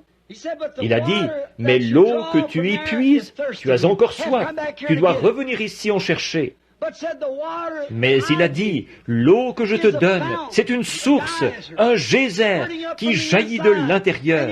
Et tu ne viens pas ici en chercher, elle est là avec toi. Remarquez, mais quand elle a découvert qu'une source scripturaire lui avait parlé, par un signe scripturaire qu'elle attendait, elle a quitté ce système dénominationnel de Jacob et elle n'y est plus jamais retournée, parce qu'elle avait trouvé le vrai rocher. Voyez ? Elle est allée à la ville en courant. Pour elle, le péché, c'était fini. Elle n'était plus une femme impure. Elle a dit, « Venez voir qui j'ai trouvé, un homme qui m'a dit ce que j'ai fait. Ne serait-ce point le Christ ?» Elle, cette citerne, elle avait peut-être fait l'affaire. Elle avait eu son utilité. Maintenant, elle était venue à la source véritable. La citerne avait fait l'affaire jusqu'à ce que la source véritable soit ouverte. Mais quand la source véritable est arrivée, la citerne a perdu sa vigueur. Cette femme a découvert qu'il y avait un endroit meilleur où boire. Et il y a un endroit meilleur. Il y a un endroit meilleur et c'est en Christ. Dans Jean 7, 37 et 38, Jésus a dit, le dernier jour de la fête des tabernacles, « Si quelqu'un a soif, qu'il vienne à moi et qu'il boive. » Ils se réjouissaient tous. Ils avaient un petit jet d'eau qui sortait de sous l'autel et là, ils y buvaient tous pour célébrer la fête. Et ils disaient, nos pères ont bu au rocher spirituel dans le désert. Voyez-vous, ils s'étaient creusé une citerne de l'eau stagnante qu'ils avaient pompée de quelque part et qu'ils faisaient jaillir sous le temple, là. Et ils se rassemblaient tous autour de cette eau, ils en buvaient et ils disaient, il y a bien des années, nos pères ont bu dans le désert. Jésus a dit, « Je suis ce rocher qui était dans le désert. » Ils ont dit, « Nous avons mangé la manne du ciel, Dieu l'a fait descendre. » Il a dit, « Je suis cette manne. » Cette source, c'était lui, il était au milieu d'eux. Ce pain de vie était au milieu d'eux. Et malgré tout ça, ils n'en ont pas voulu. Ils préféraient avoir leur citerne. Parce que l'homme avait construit celle-ci et Dieu avait envoyé celle-là. Voilà précisément la différence. Il s'était creusé des citernes. Il a dit, si quelqu'un a soif, qu'il vienne à moi et qu'il boive. Il est cette source. Et comme dit l'Écriture, des fleuves d'eau vive couleront de son sein. Oh, il est ce puits artésien. Des fleuves d'eau vive couleront de son sein ou du plus profond de son être. Il est ce rocher qui a été le rocher d'Agar au temps de la détresse, quand son bébé était sur le point de mourir, qu'elle avait été chassée du camp et qu'elle était là-bas avec le petit Ismaël. Sa réserve d'eau dans la citerne qu'elle portait était épuisée. Elle a couché le petit Ismaël, elle s'est éloignée à une portée d'arc, et elle a pleuré. Et, parce qu'elle ne voulait pas voir mourir le bébé. Et tout à coup, l'ange de l'Éternel a parlé, et elle a trouvé Beersheba, le puits qui jaillissait là-bas, et il jaillit encore aujourd'hui. Il a été le Beersheba d'Agar, le rocher là-bas dans le désert. Ce rocher était ici, dans la source remplie de sang. Ce jour-là, il était là dans le temple. L'heure de la tempête. Dans Zacharie chapitre 13, il était cette source ouverte dans la maison de David pour la purification et pour le péché, la purification du péché. Il était cette source. Et dans le psaume 36, 9, il était la source de vie de David. Il est encore cette source dans la maison de David. Et il est celle du poète, dans son cœur, là. Le poète a dit, il y a une source remplie du sang, des veines d'Emmanuel. Tout pécheur plongé dans ce flot est lavé de tout péché. Il est cette source de la vie, cette source d'eau. Il est la parole de Dieu. Les gens des derniers jours l'ont abandonné, lui, la vraie parole, l'eau de la vie. Et ils se sont creusés des citernes dénominationnelles. De nouveau, ils ont taillé, creusé. Or, nous voyons qu'ils ont eu des citernes crevassées. Et puis, cette citerne-là, elle est remplie de germes d'incrédulité, de fanfaronnades d'incrédulité, de programmes pédagogiques et de toutes ces choses qui sont contraires aux promesses de Dieu. Ce sont des douteurs de la parole. Or, ces citernes qu'ils ont, la Bible dit qu'elles étaient crevassées. Une citerne crevassée, c'est une citerne qui coule, elle sointe. Qu'est-ce qu'elle fait? Elle sointe dans un bourbier religieux appelé le Conseil mondial des Églises. Et c'est là que la citerne crevassée les mène. Tout ça parce qu'ils l'ont abandonné, lui, et qu'ils, la source d'eau vive, et qu'ils ont construit ces citernes. Ils se creusent des grands systèmes de séminaires, de savoir, d'instruction et tout. Voilà le genre de citerne qu'ils creusent aujourd'hui. Un homme doit avoir un doctorat en philosophie, ou un doctorat en droit, ou licence en lettres, ou quelque chose comme ça, avant même qu'il puisse aller prêcher. Des citernes qui ont été remplies d'une théologie faite de main d'homme. Ils les font entrer dans ces grandes écoles de haut savoir. Et là, ils leur injectent leur propre théologie faite de main d'homme, et les envoient avec ça. Quel jour que celui où nous vivons, des citernes faites de main d'homme. Ce n'est pas affligeant ce n'est pas étonnant que la chose soit devenue une puanteur. Oh là là, c'est parce que les gens boivent là. Et quand les gens veulent avoir de la joie aujourd'hui, qu'est-ce qu'ils font? Les gens, au lieu d'accepter la joie de l'Éternel, ils se tournent vers le péché pour y trouver de la joie.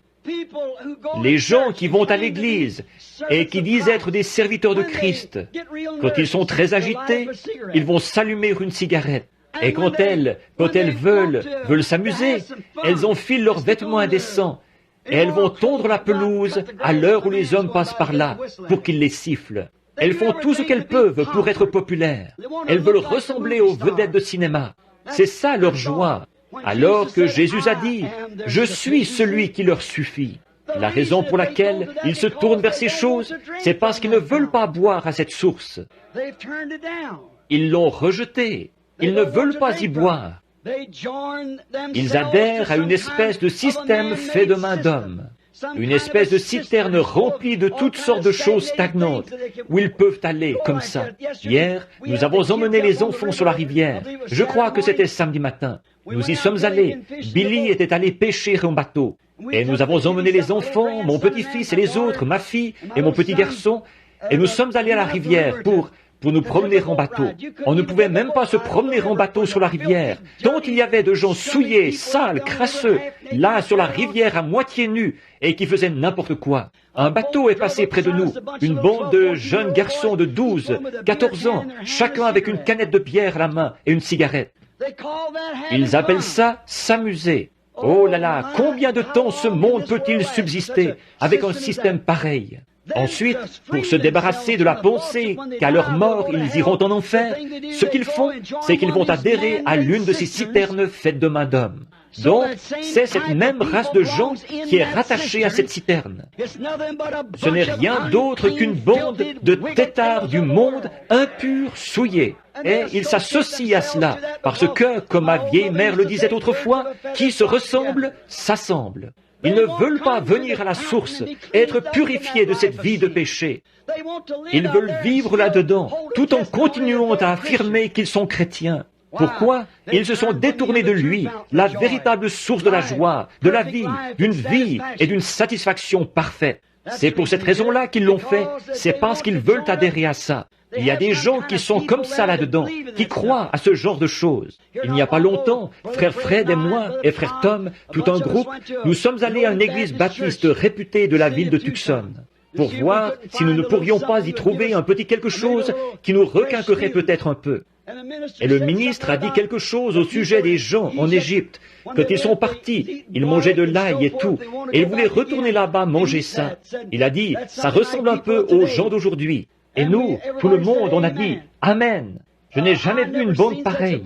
L'église entière a perdu le prédicateur de vue, ils se sont retournés pour voir qui avait dit Amen. Ils ont eu une frousse terrible. Ils ne savaient pas ce qu'il y avait. Alors que David a dit, poussez vers l'Éternel des cris de joie. Célébrez-le sur les harpes, célébrez-le avec le luth, que tout ce qui respire loue l'Éternel, et louez l'Éternel. Dieu se réjouit dans son peuple, que ceux qui ont du savoir disent Amen quand on dit quelque chose de juste.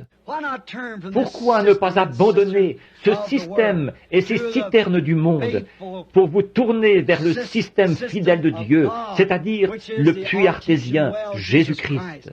Pourquoi ne pas vous tourner vers lui, alors que Dieu est notre provision abondante de joie, notre provision abondante de louange, notre provision abondante de satisfaction? Le calme de mes nerfs vient de Dieu.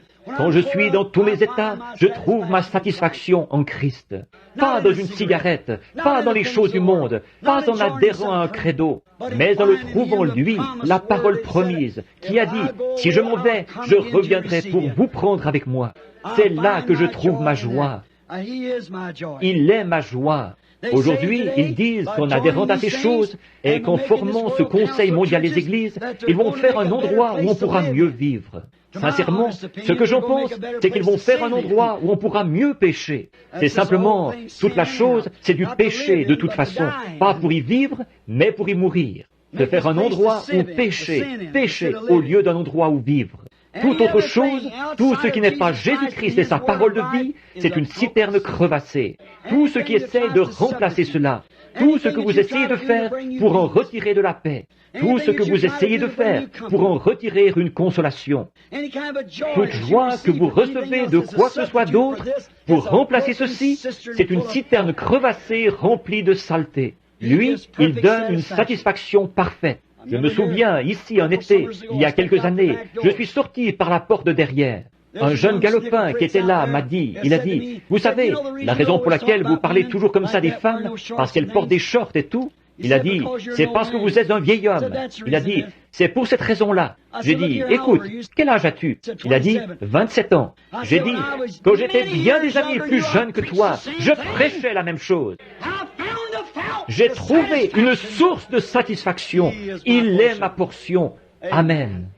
Tant qu'il pourvoit, c'est ça la beauté. C'est ça l'art pour moi. C'est de le contempler, lui, de regarder sa main à l'œuvre et de voir ce qu'il est en train de faire. Je ne connais point d'autre source. Oh, précieux est le flot qui me rend blanc comme neige. Je ne connais point d'autre source, rien d'autre que le sang de Jésus.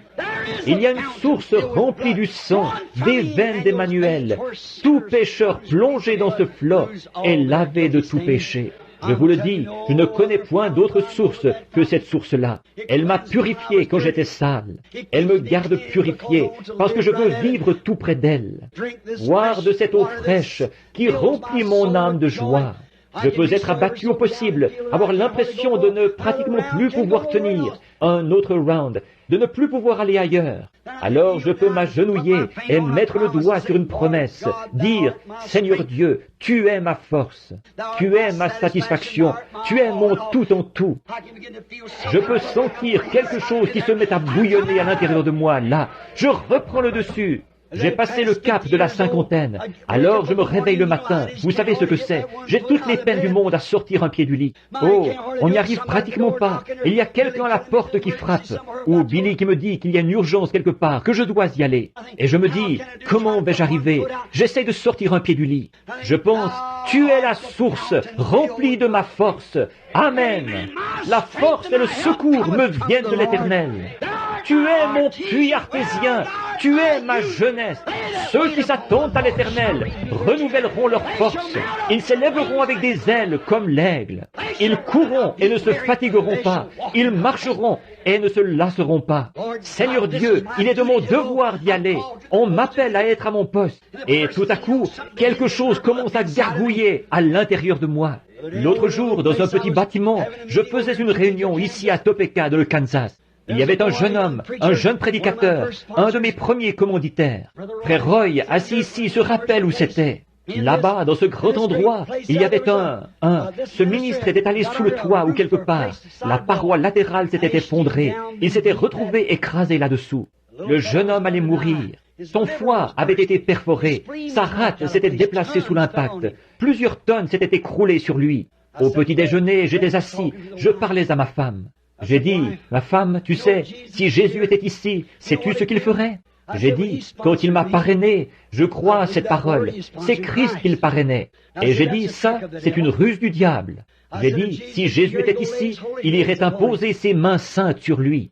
Ce garçon se rétablirait, que son foie soit déchiré, peu importe. Il se rétablirait, parce que Jésus irait là, en sachant exactement qui il est. Il connaissait son appel, les Écritures avaient raison, elles donnaient en lui la confirmation qu'il savait qui il était. Et sans l'ombre d'un doute, il lui imposerait les mains et il dirait, « Mon fils, sois rétabli ». Il repartirait. Et j'ai dit, il n'y aurait pas assez de démons en enfer pour tuer ce garçon à ce moment-là.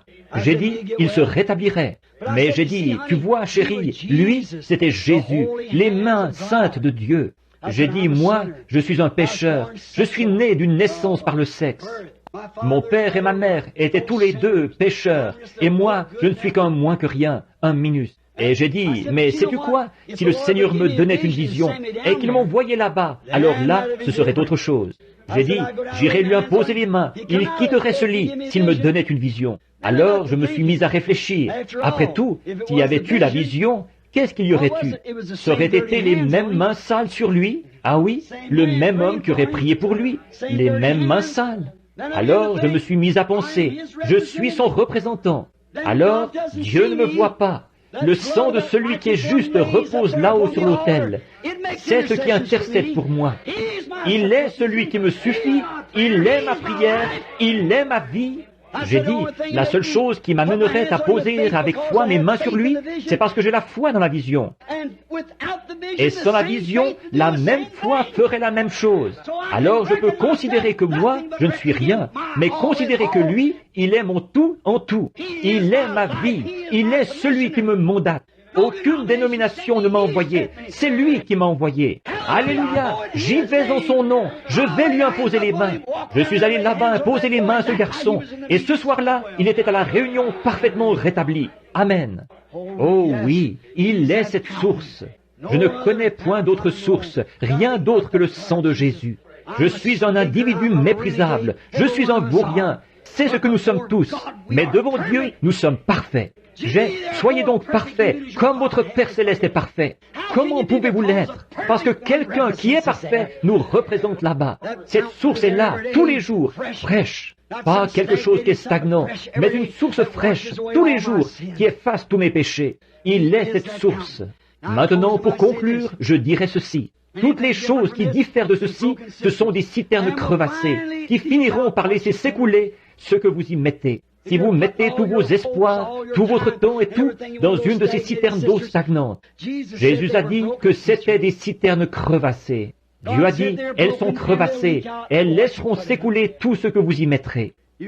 Elles ne vous avanceront à rien parce qu'elles couleront. En effet, c'est lui le seul moyen d'arriver à la vérité, à la vie, à la joie éternelle et à la paix éternelle. Il est le seul moyen d'arriver à cela.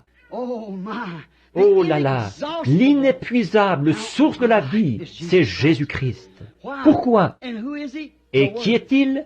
La parole, le même.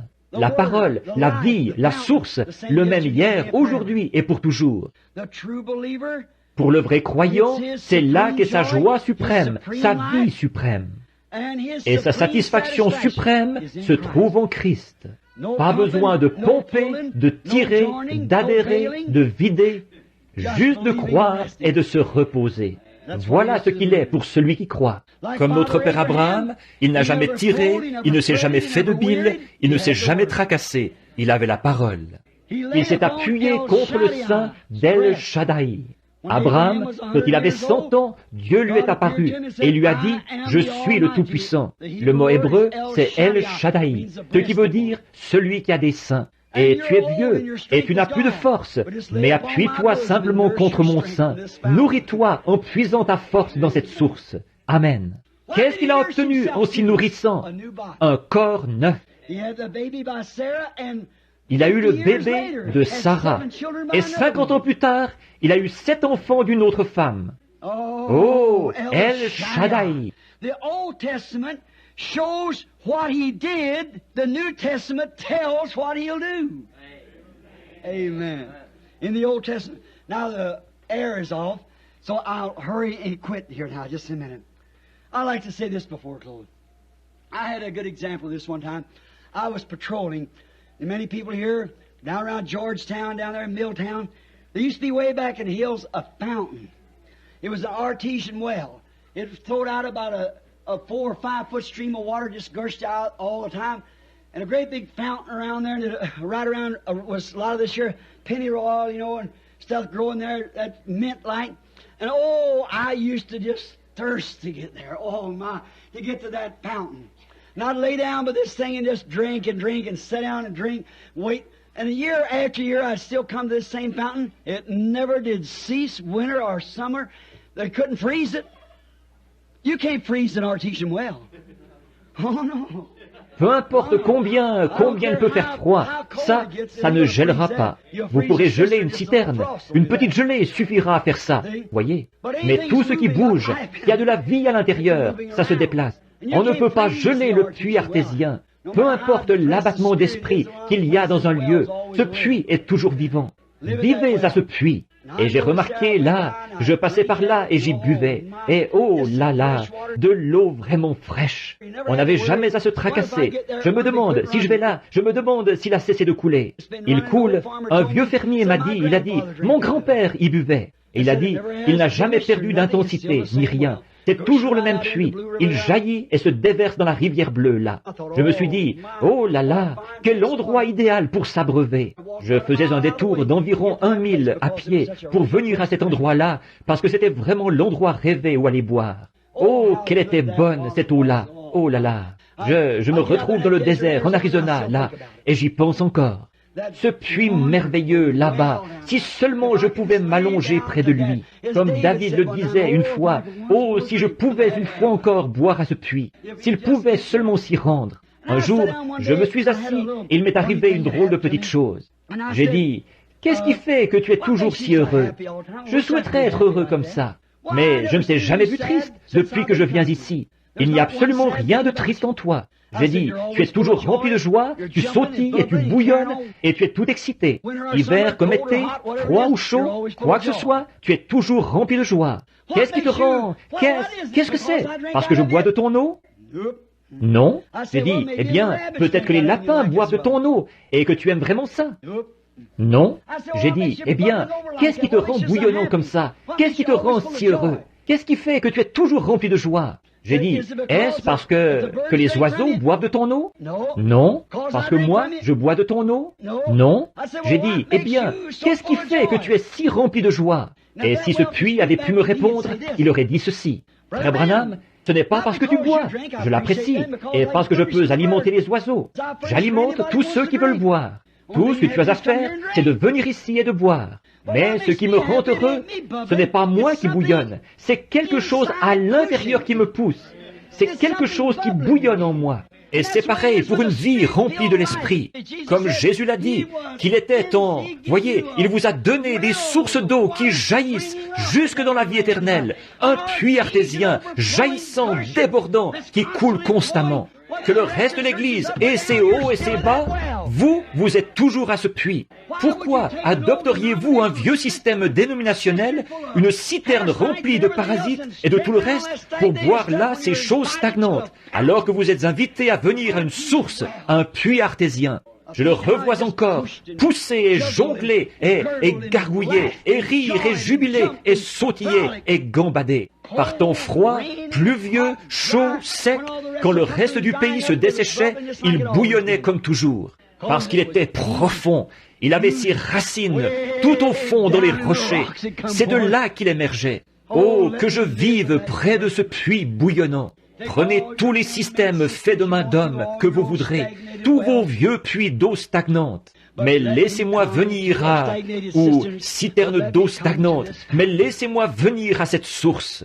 Laissez-moi venir là où il est tout simplement rempli. Il est ma joie, il est ma lumière, il est ma force, il est mon eau, il est ma vie, il est mon guérisseur, il est mon sauveur, il est mon roi. Tout ce dont j'ai besoin se trouve en lui. Pourquoi voudrais-je aller à quoi que ce soit d'autre? Frères, sœurs, ne voulez-vous pas venir à cette source ce soir? Ne voulez-vous pas, si vous n'y êtes jamais venu, ne voulez-vous pas le recevoir ce soir pendant que nous courbons la tête? Des citernes crevassées qui coulent, qui sointent, le monde qui s'y infiltre, la saleté des étables et des autres époques. Pourquoi pas ce puits dans lequel ce genre de choses ne peut pas demeurer, cette grande source remplie du sang des veines d'Emmanuel? Pourquoi ne pas recevoir cela ce soir? Que Dieu nous vienne en aide ce soir, dans une terre aride, desséchée. Comme le prophète l'a dit, il est le rocher dans une terre altérée. Il est cette source. Ne voulez-vous pas venir à lui ce soir, dans votre cœur, pendant que nous prions? Cher Père Céleste, il n'y a pas d'autre source comme la musique qui joue. Je ne connais point d'autre source, rien d'autre que le sang de Jésus. C'est là que je suis né, c'est là que j'ai été élevé. Je veux y vivre et mourir et y ressusciter dans sa présence. Toujours, Seigneur, que je sois dans sa présence, car je n'en connais point d'autre. Aucun credo, aucun amour, aucun autre amour que Christ, aucun autre credo que Christ, aucun autre livre que la Bible.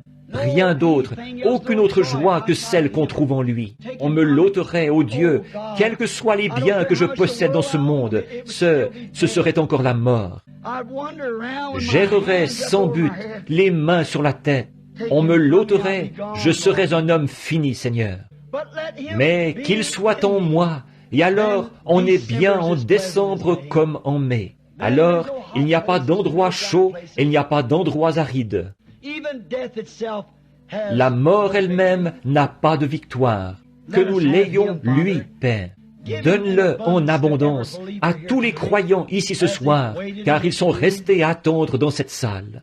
Beaucoup d'entre eux devront prendre la route ce soir pour retourner dans leur foyer, que ceci fasse l'objet de leur pensée. Je vis à cette source. Je vis là, je bois de l'eau fraîche, heure après heure. Et s'ils n'ont pas encore reçu cela, puissent-ils le recevoir maintenant, pour qu'ils repartent en emportant la source avec eux. Je vous accompagnerai, je serai avec vous jusqu'à la fin du monde. Accorde ces choses, Père. Et maintenant, pendant que nous avons la tête inclinée, y aurait-il quelqu'un ici ce soir, ou combien dirait, Seigneur, emmène-moi à cette source à l'instant même. Si je suis venu, ce n'est pas seulement pour entendre, je suis venu ici pour trouver quelque chose. Je suis venu ici pour te trouver, Seigneur. J'ai besoin de toi ce soir. Viens dans mon cœur à l'instant. Veux-tu le faire, Seigneur? Que Dieu vous bénisse, que le Seigneur bénisse chacun. Père, tu as vu les mains, même debout et le long des murs, et dans les autres pièces, dehors. Tu les as vus, Père. Je te prie de pourvoir à tous leurs besoins. Peut-être qu'ils ont bu à une vieille citerne, Seigneur. Juste une halte de mi-chemin où un homme a creusé une citerne. Elle s'est contaminée par toutes sortes de doctrines bizarres qui nient la parole. Je prie, Père, que ce soir ils viennent à lui, lui qui est cette source de la vie. Accorde-le, Père, je te les confie maintenant au nom de Jésus. Et tu m'as dit, si tu demandes quoi que ce soit en mon nom, la chose se fera. Or, je ne le demanderai pas, Seigneur, si je ne pensais pas que la chose se ferait.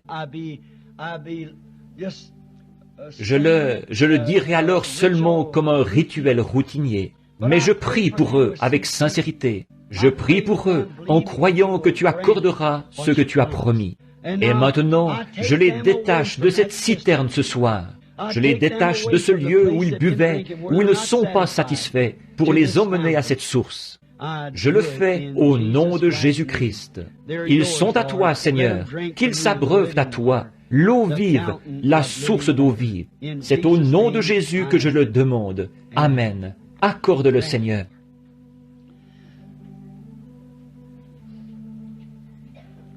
Oh, precious is that flow that makes me white as snow.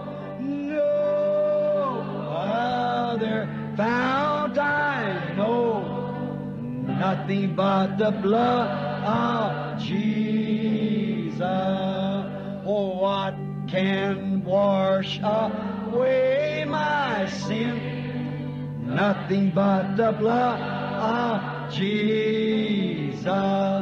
Oh, what can make me whole again? Nothing but the blood of Jesus.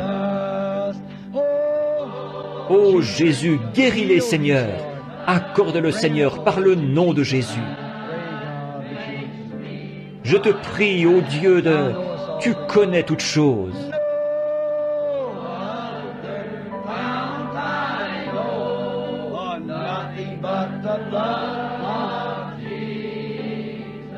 Pensez-y, je ne connais point d'autre source. Je ne connais rien d'autre que lui. Je ne désire connaître rien d'autre que lui. Rien d'autre que le sang de Jésus.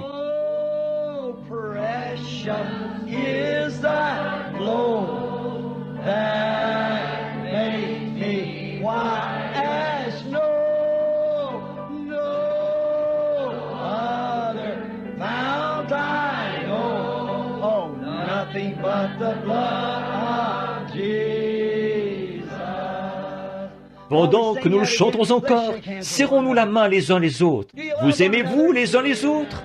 Y a-t-il quelqu'un ici qui a quelque chose contre quelqu'un d'autre? Si oui, allez redresser la situation. Voulez-vous? Ne partons pas d'ici comme ça. Voyez?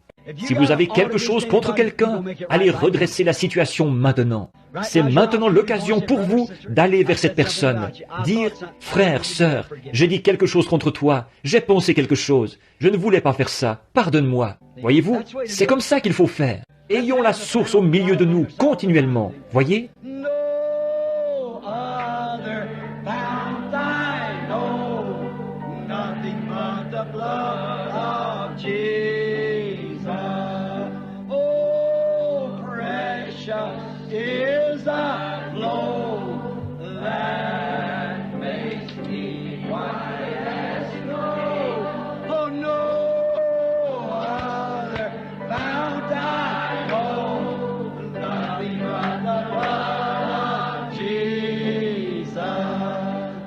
Oh, il est merveilleux, n'est-ce pas? Point d'autre source. Nous ne nous contaminerons pas par d'autres choses. Nous nous sommes séparés. Nous avons laissé le monde derrière nous. Nous ne voulons plus de l'ail et des citernes crevassées de l'Égypte. Nous sommes en route avec le Seigneur Jésus, ce rocher frappé. Amen. Nous mangeons de la manne qui vient d'en haut et nous buvons. Nous mangeons de la nourriture d'ange et nous buvons au rocher. Amen.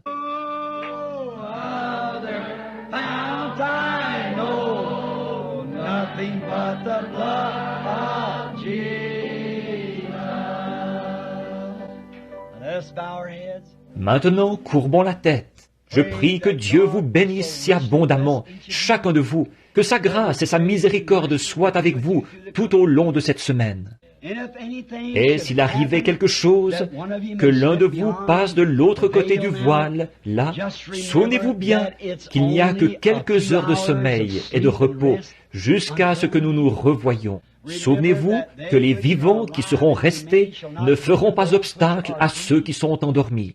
Car la trompette de Dieu, cette dernière trompette, la 6e vient juste de sonner. Et cette dernière trompette, comme le dernier sceau, ce sera la venue du Seigneur. Elle sonnera et les morts en Christ ressusciteront premièrement. Ils ne font que se reposer jusqu'à ce moment-là. Et si jamais on vous blesse, souvenez-vous, revêt-toi du nom de Jésus comme d'un puissant bouclier. Et quand les tentations surviennent, murmure simplement ce saint nom en priant. Les démons prendront la fuite. Souvenez-vous-en, nous espérons vous revoir ici dimanche matin prochain. Amenez ceux qui sont malades et affligés. Je prierai pour vous. Priez pour moi, là. Allez-vous le faire? Dites Amen. Je prierai pour vous. Que Dieu bénisse.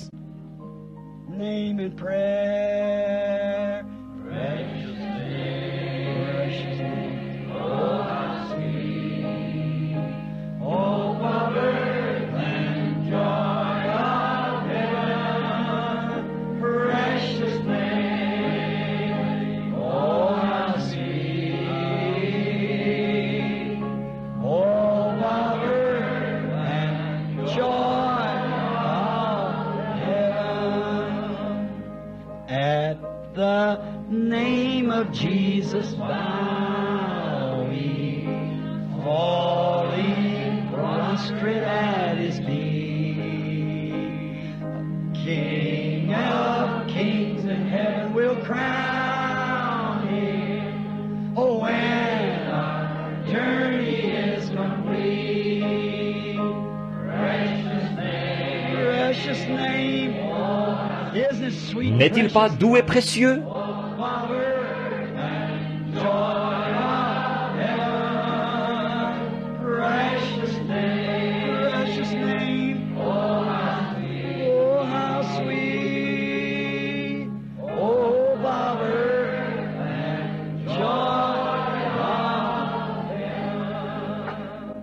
C'est toujours si pénible de vous quitter.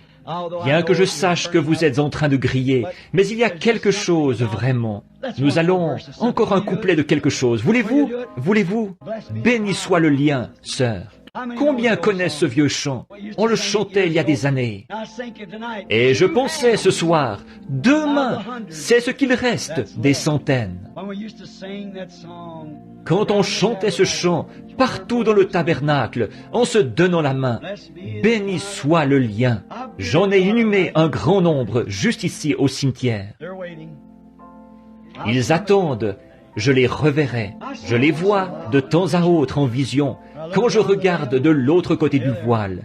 Ils sont là. Courbons la tête maintenant, pendant que nous chantons.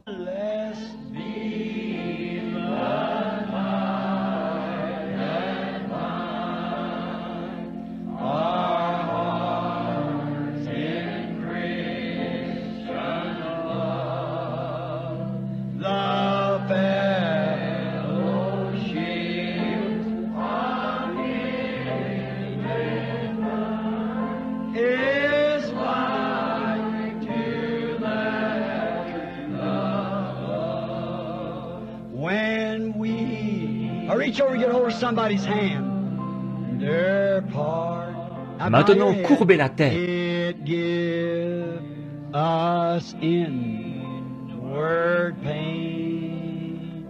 But we shall still be joined in heart and hope to meet again. Avec nos têtes inclinées, je remets la réunion au pasteur maintenant, et qu'il termine par